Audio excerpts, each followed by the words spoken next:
코비는 페루나의 도움으로 탈옥한 뒤 하치노스 섬에서 빠져나가려 하고 있었습니다. 그리고 하치노스 섬에 해병들이 나타났고 코비는 놀라는 모습을 연출합니다. 그리고 해병들은 순식간에 하치노스 섬을 휘젓기 시작합니다. 그리고 잠시 후 건물이 스스로 움직이기 시작했고 해적들은 건물이 움직이는 것을 보며 현실 부정을 합니다. 하지만 진짜로 건물이 움직이고 있었던 것이고 건물이 움직인 이유는 채찍 열매를 먹은 조교인간 초류의 손녀 쿠자쿠의 능력이라는 것이 밝혀졌습니다. 그리고 쿠자쿠는 자신을 보는 해적을 보며 뭘 그렇게 쳐다봐, 해병 처음 봐, 이쪽으로 오렴, 귀여워라, 조교해줄게 라고 말합니다. 그리고 잠시 후 코비가 포위되었고 해적들이 코비에게 총을 쏘려 합니다. 하지만 그 순간 히바리가 나타나 베가펑크의 발명품인 GP 플라워를 사용하여 순식간에 해적들의 총구를 모조리 꽃으로 변환시킵니다. 그리고 히바리는 아니 이상한 의미는 아니고 밥을 먹으려다가 어쩌다 보니 이곳까지 왔고 라고 말합니다. 그렇게 히바리는 전형적인 츤데레 스타일이며 코비를 좋아하긴 하나 부끄러워서 표현을 하지 못하고 있다고 볼 수 있습니다. 그리고 만약 그게 아니라면 히바리는 사왕의 본거지에 밥을 먹으러 오는 매우 대담한 인물이라고도 볼 수 있습니다. 그리고 이후 프린스 글스도 나타났고 프린스 글스는 점토 열매를 먹은 점토인간이라는 것이 밝혀졌습니다. 소드의 선발대가 하치노스 섬을 휘저으며 해적들을 한 곳에 몰아넣는데 성공하였고 이후 곧바로 거프가 나타납니다. 그리고 거프는 마치 써니오의 꾸드버스터와 같은 기술을 사용하여 해군선 통째로 하늘로 비상하였고 해군의 군함이 하늘에서 날아옵니다.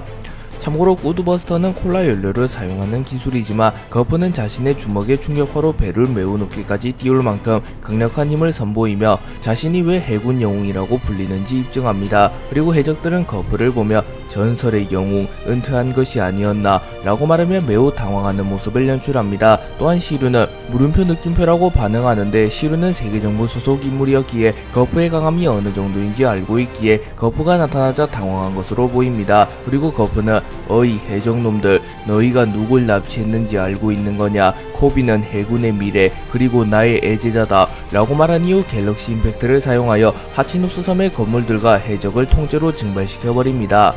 그리고 이때 거프의 주먹에 번개의 형상이 나타났으며 손이 검은색으로 변하였기에 거프는 폐양색을 휘감는 것이 아닌 무장색 패기를 휘감아 전투한다는 것을 알 수 있습니다. 또한 매우 드문 확률로 거프 역시 폐양색 패기 소유자일 가능성도 존재하긴 합니다.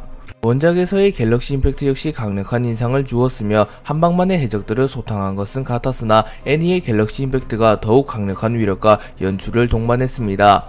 우선 거프가 공중으로 튀어오를 때부터 거프의 몸 전신에는 이미 패기가 뒤덮여 있었고 거프가 주먹을 내지르자 마치 폐양색 패기를 사용하는 듯한 착각을 불러일으킬 만큼 많은 양의 검붉은 에너지가 형성됩니다. 또한 갤럭시 임팩트라는 기술명에 걸맞게 아예 우주가 통째로 나타나는 연출이 나오기도 하였으며 거프의 갤럭시 임팩트가 적중하자 아예 건물이 가루처럼 녹아버리는 연출까지 나오며 거프는 존재 자체가 고대병기가 아니냐는 말까지 생겨날 만큼 애니의 갤럭시 임팩트는 강력하게 연출되었습니다. 티치가 자신의 왕국을 만들기 위하여 코비를 납치하였고 이 소식을 들은 거프는 자신의 애제자 코비를 구하기 위하여 곧바로 하치노스 섬으로 향합니다. 그리고 거프와 소드가 하치노스 섬에 도착했고 소드의 일원들은 매우 합이 잘 맞는 모습을 연출하며 하치노스 섬의 해적들을 한 곳에 모아놓는 데 성공합니다. 그리고 곧바로 거프가 날아와 자신의 주먹에 무장색 패기를 휘감은 이후 해적들이 모인 곳에 갤럭시 임팩트를 사용하였고 해적들은 모조리 전멸당합니다. 그리고 거프와 함께 날아온 군함을 프링글스 소장이 점토 열매의 능력을 사용하여 군함을 안전하게 착지시킵니다. 그리고 그 군함에는 타시기도 타고 있기에 스모커 역시 하치노스 섬에 나타날 수도 있다고 말하고 있습니다. 하지만 나타나진 않았습니다. 그리고 거프의 갤럭시 임팩트를 맞고 리타이어 되지 않은 일부 해적들은 거프 자식 용서 못해 저 영감이라고 말하며 분노를 표출합니다. 그러자 해군들은 움직이지 마라 해적들, 피해가 더 커지게 될 거다 라고 말하며 해적들을 보고 쓸데없는 저항을 하지 말라고 말합니다. 그리고 거프는 조금은 분노한 듯한 표정으로 하 납득이 안 가는구만, 나도 완전히 녹슬었구만 이라고 말하며 자신이 전성기에 비하여 기량이 확실히 줄어들었다고 말합니다. 그도 그럴 것이 거프는 정상결전 당시 힘수염보다도 6살이나 많은 상태였습니다. 참고로 지금 거프의 나이는 78살입니다. 그렇기에 거프가 전성기에 비하여 기량이 떨어진 것은 당연하며 아직도 사원급 무력을 가진 것이 신기할 따름입니다. 그리고 거프가 녹슬었다는 말을 하자 해적 한 명은 매우 놀라며 웃기지 말라고 이 이상 파괴하게 둘까 보냐 라고 소리칩니다.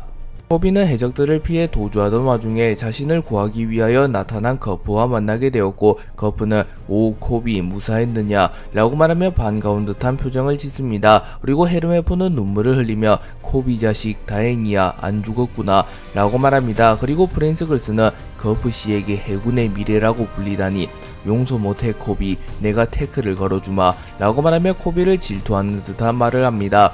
그리고 구자쿠는 "그런 건 남 몰래 얘기하라고" 라고 태클을 겁니다. 그리고 이후 "너무 심하잖아, 나쁜 아이구나 거프" 라고 소리칩니다. 참고로 쿠자쿠는 츠루의 손녀이며 츠루조차도 거프보다는 2살이 어린데 쿠자쿠가 거프에게 나쁜 아이라고 말하며 다그치는 모습은 확실히 어색합니다. 하지만 거프와 쿠자쿠의 캐릭터성을 생각하면 그렇게 이상한 장면까지는 아닙니다. 그리고 코비는 소드가 아닌 사람들까지 자신을 구하기 위하여 사왕의 본거지에 온 것을 보며 감동받은 표정을 짓습니다. 히바리는 코비를 발견한 이후 우선 코비의 발에 있는 족쇄를 풀어주려 합니다. 하지만 히바리의 계획대로 족쇄가 풀리지 않았고, 히바리는 "거프 중장님, 코비 선배의 족쇄가 안 풀려서 큰일이에요" 라고 말합니다. 그리고 코비는 "어떻게든 해주세요" 라고 말하려 합니다. 하지만 그 순간 갑자기 히바리의 전신이 얼어붙었고, 소드와 코비는 매우 놀라며 히바리를 바라봅니다. 그리고 잠시 후 쿠잔이 나타났고, 거프는 덤덤한 표정으로 쿠잔을 바라봅니다. 그리고 코비는 당황하며 "쿠잔씨, 뭐하는 건가요? 히바리 양을 원래대로 돌려주세요" 라고 소리칩니다. 하지만 이미 쿠잔은 해적의 길을 택했기에 코비와 히바리, 심지어 거프도 자신의 적이 되었습니다. 그리고 쿠잔의 새로운 동료들인 검은수염 해적단 10번 대대의 선원들은 "우오, 아오키지다, 쿠잔 선장" 이라고 소리치며 쿠잔의 등장에 환호합니다. 그리고 쿠잔은 "곤란하다고 코비, 티치가 없는 사이에 도망치면" 이라고 말하며 자신의 입장을 밝힙니다.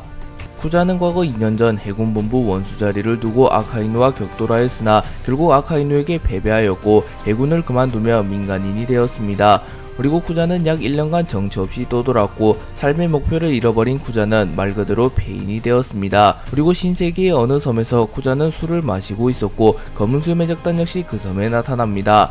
그리고 검은수염 해적단의 간부 몇몇은 쿠잔에게 손을 댔고, 쿠잔은 전직 해군대장다운 강함을 연출하며 순식간에 산호와 눌프를 포함한 검은수염 해적단의 간부들을 얼려버립니다. 그리고 이를 본 티치는 매우 놀라며 "누구 짓이냐? 아니 물을 필요도 없겠지. 이런 짓이 가능한 건 세계에 단 한 명뿐이잖아. 너다 아오키지. 밖에 동료들이 얼었어. 능력을 풀어" 라고 소리칩니다. 그러자 쿠잔은 "시끄럽구만. 흔들흔들 열매의 능력을 쓸 생각은 말아라. 동료들이 박살나 죽을 테니" 라고 말하며 티치가 반격하는 순간 최소 동료들의 죽음을 면치 못할 것이라고 말합니다. 그리고 쿠잔은 "너 선장이라면 알고 있겠지. 내가 먼저 손을 댔다고 생각하나? 그리고 알고 있을 텐데 나는 상심한 데다 아주 날이 선 상태다. 누가 잘못인지 생각해보라고" 라고 말합니다.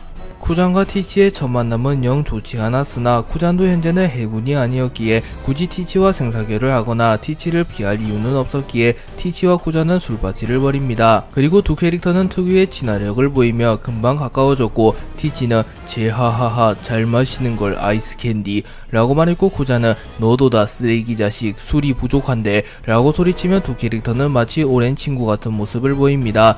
그리고 오랜만에 사람들과 술을 마셔서 기분이 좋아진 쿠잔은 검은수염 해적단 선원들과 자유롭게 섞이기 시작합니다. 그리고 아오키지는 아카이누와 겨뤘던 썰을 풀기 시작했고, 아카이누가 자신에게 "동기끼리 서로 죽이게 되다니 가슴속 뜨거운 게 흘러넘칠 것 같군" 이라고 말했다고 말합니다. 그리고 자신은 아카이누에게 "그야 넌 마그마잖아" 라고 공수했다고 말했고, 피사로는 웃으며 만족스러운 리액션으로 화답합니다. 그리고 쿠잔은 자신의 다리를 가리키며 "덕분에 봐라, 내 한쪽 다리 항상 얼음으로 만든다고" 라고 말했고, 바스코샷은 "대장끼리면 그렇게 되는 거냐? 아카이누는 팔 한 짝 정도는 뜯어줬나?" 라고 물었고, 쿠잔은 "아니, 전신이 상처투성이긴 하겠지만" 이라고 말하며 아카이누에게 큰 부상을 입히지는 못했다고 말합니다.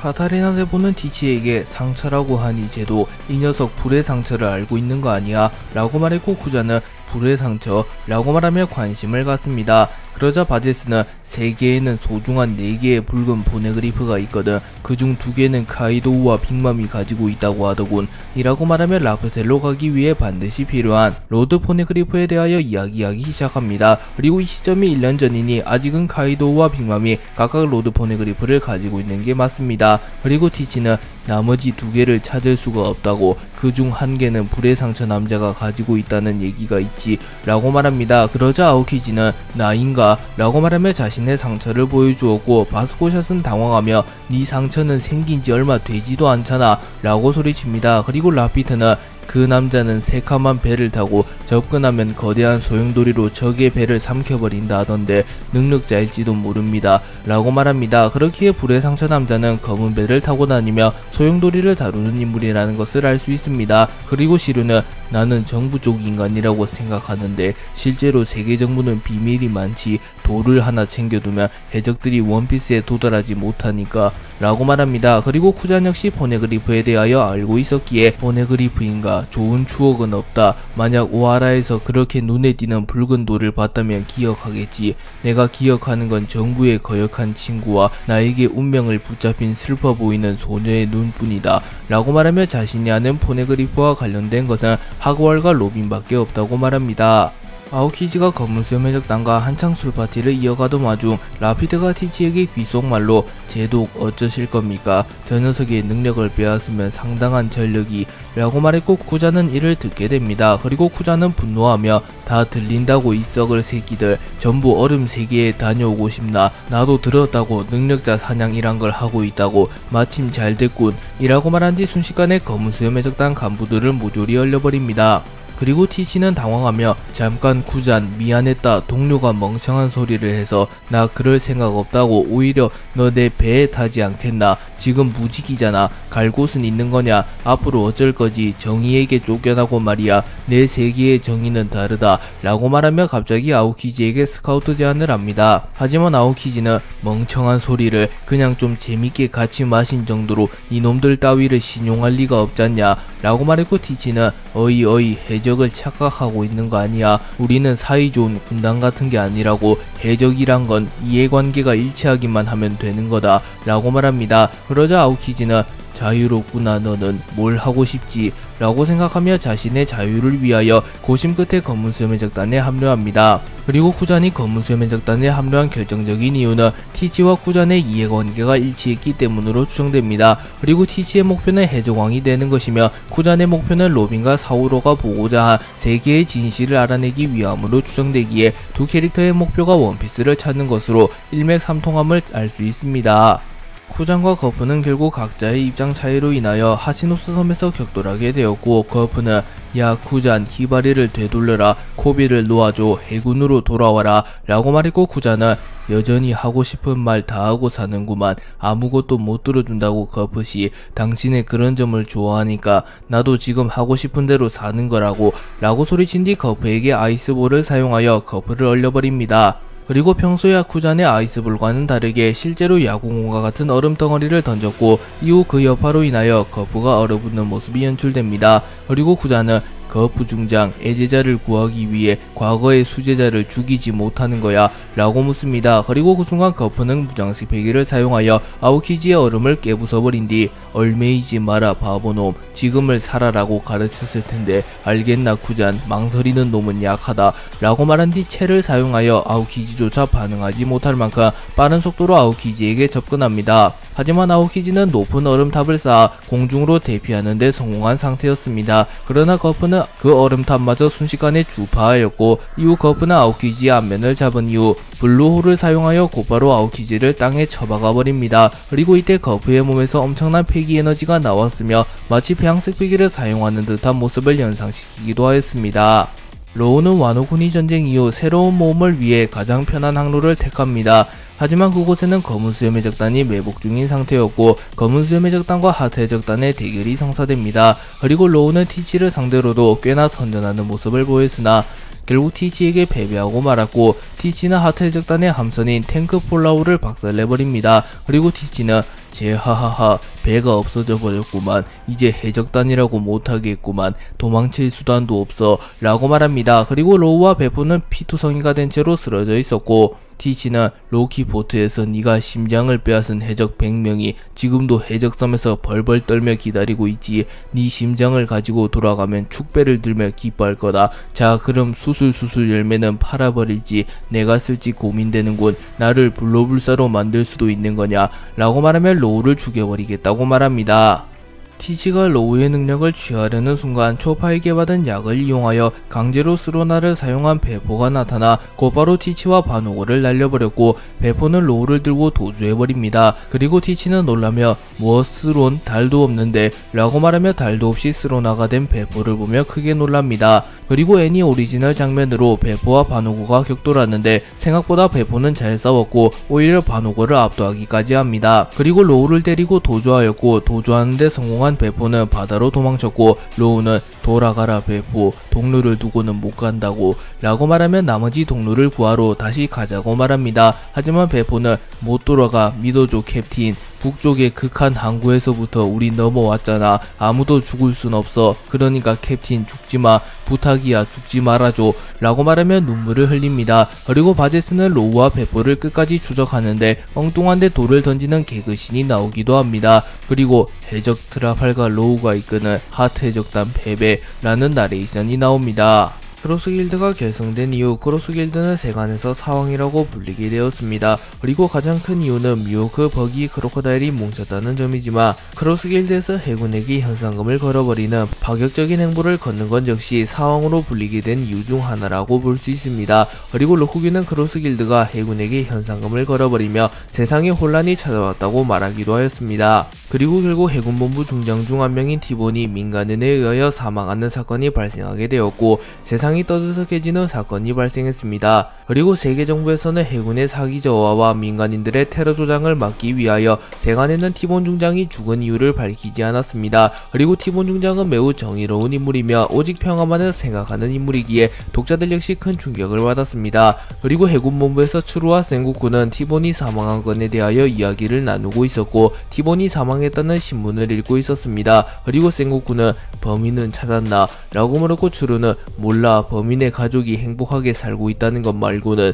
라고 말합니다. 그리고 센고쿠는 분노하며 말세야 오추루짱 지켜야 할 시민에게 등을 찔리고 못해먹겠어 라고 말합니다. 그리고 추루는 해병에게 현상금을 걸면 돈에 혹하는 건 해적만이 아니지 사건이 일어난 페페왕국은 연간 1000명 이상의 아사자가 나오니 빈곤과 돈은 사람을 바꾸지 라고 말하며 가난을 견디지 못한 페페왕국의 시민이 결국 티본을 죽여버리며 현상금을 받아갔을 것이라고 추정합니다.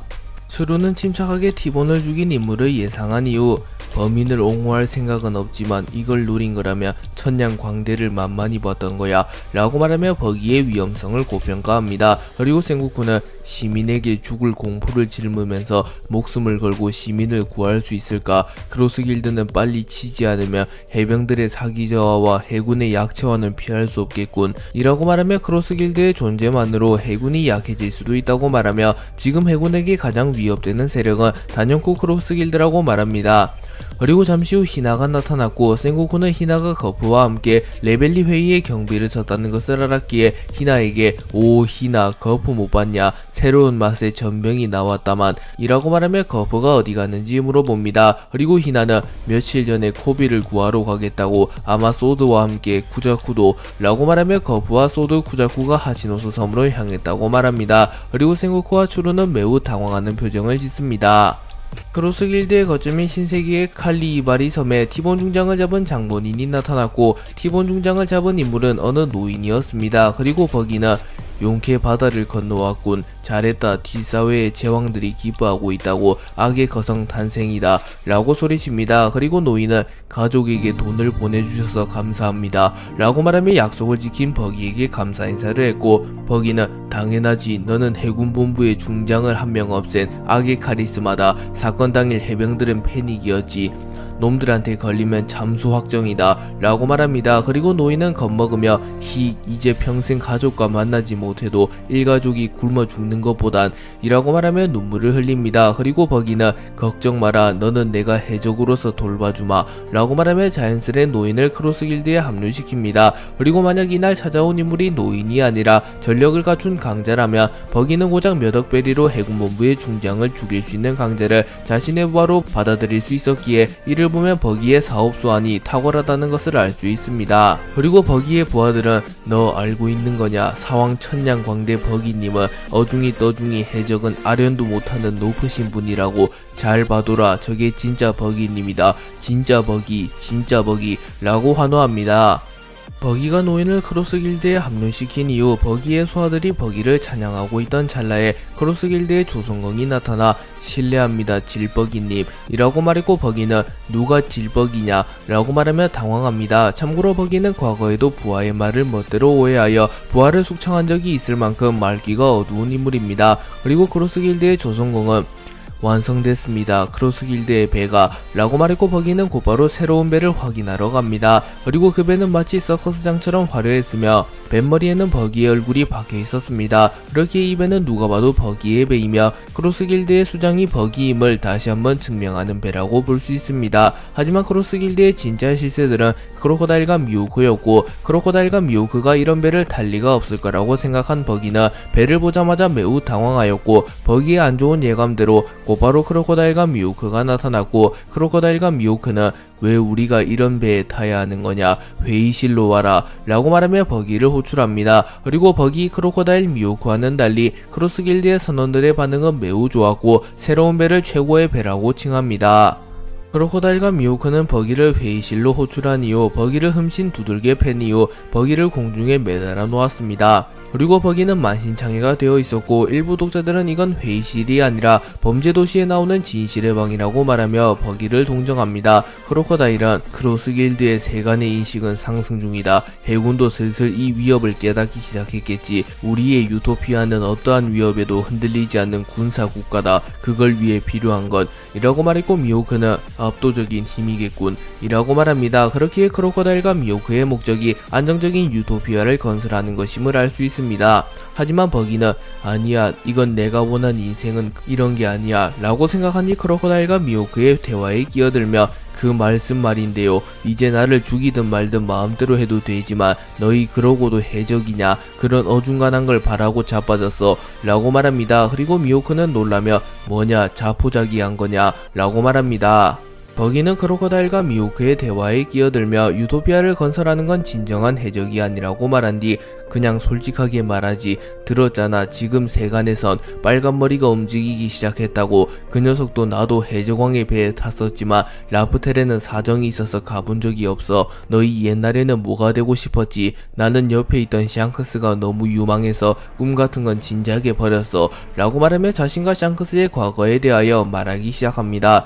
그리고 버기와 샹크스의 과거 회상이 시작되었고, 시점은 24년 전 골드로저의 공개 처형식으로 화면이 전환됩니다. 그리고 버기는 네가 말했잖아 샹크스, 라프텔에는 언젠간 자신의 배로 간다고 라고 말합니다. 실제로 샹크스는 로저에게 언젠간 자신들의 배로 라프텔에 가겠다고 말했습니다. 하지만 샹크스는 마음이 바뀌었어, 지금은 딱히 그럴 생각은 없달까 라고 말하며 해적왕이 되겠다는 목표를 버렸다고 말합니다. 그리고 버기는 매우 당황하며 내가 잘못 봤어 샹크스, 차세대의 왕은 네가 아니었냐고 라고 생각하며 야망을 버린 샹크스를 보며 매우 실망합니다. 그리고 샹크스가 버기에게 나랑 같이 가자 버기 라고 말하자 버기는 야망을 버린 샹크스와 같이 갈 수는 없었기에 너 같은 놈의 부하는 질색이라고 멍청아, 얼간이 너 잊진 않았겠지. 내 보물지도를 잃어버린 거 아직 용서 안 했어. 다음에 만날 때는 우린 적이야 라고 말하며 도망갑니다. 하지만 버기의 속마음은 샹크스가 로저의 뒤를 잇기를 원했던 것이었으며 샹크스를 왕으로 만들고자 했던 것이었습니다. 버기는 샹크스와의 과거를 떠올린 이후 그 샹크스가 움직였잖아. 대체 뭐야, 이제 와서 나도 운으로 사고로 지금은 어깨를 나란히 하게 됐다. 그렇다면 내가 해적왕이 되고 싶어. 힘, 부 전부 손에 들어와. 가지러 가자, 이 세상의 보물의 정점 이라고 말합니다. 하지만 크로코다일은 자리가 사람을 만든다고 하지만 이 정도로 주제를 넘을 수 있다니 아무 계획도 준비도 없이 해적은 비즈니스라고 라고 말하며 여전히 자신은 해적왕이 되고 싶지는 않다고 말합니다. 그리고 미호크는 니놈의 이빨림에 우리가 넘어갈 거라고 생각했나? 빨간 머리, 검은 수염, 밀짚 모자, 전원과 싸우기라도 하라는 거냐? 라고 물었고 버기는 앞지르면 된다고, 보물은 쟁탈전이야. 이 말을 들은 해적들은 모두 원피스를 찾아서 바다로 뛰어들었어 라고 말하며 해적왕이 되기 위해 굳이 모든 사왕을 꺾을 필요는 없으며 원피스를 먼저 차지하기만 하면 된다고 말합니다. 실제로 로저도 당시 최강이었던 흰수염, 시키, 빅맘 등을 모두 꺾진 않았으며 먼저 원피스를 찾아내며 해적왕에 등극했습니다. 그리고 버기는 미호크와 크로커다일이 제지할 틈도 주지 않고 전보벌레를 통하여 크로스 길드원 모두에게 너희 말야 뭘 꿈꿔서 바다로 나온 거냐? 다음 순간에 죽을 수도 있지만 너희들의 목숨이 외치고 있지 않느냐? 현실에 안주한 얼간이들아, 가장 원하는 것에 손을 뻗어라. 너희에겐 내가 있다. 가지러 간다 원피스를 이라고 말합니다. 그리고 이 말을 들은 크로커다일과 미호크는 분노했지만 이 둘을 제외한 크로스 길드의 선원들은 모두 눈물을 흘리며 버기를 신처럼 떠받듭니다. 그리고 해적의 본질을 파악한 뒤 누구보다 높은 야망을 가진 버기야말로 진정한 크로스 길드의 리더라고 볼 수 있으며 바다의 황제 사왕이라고 볼 수 있습니다.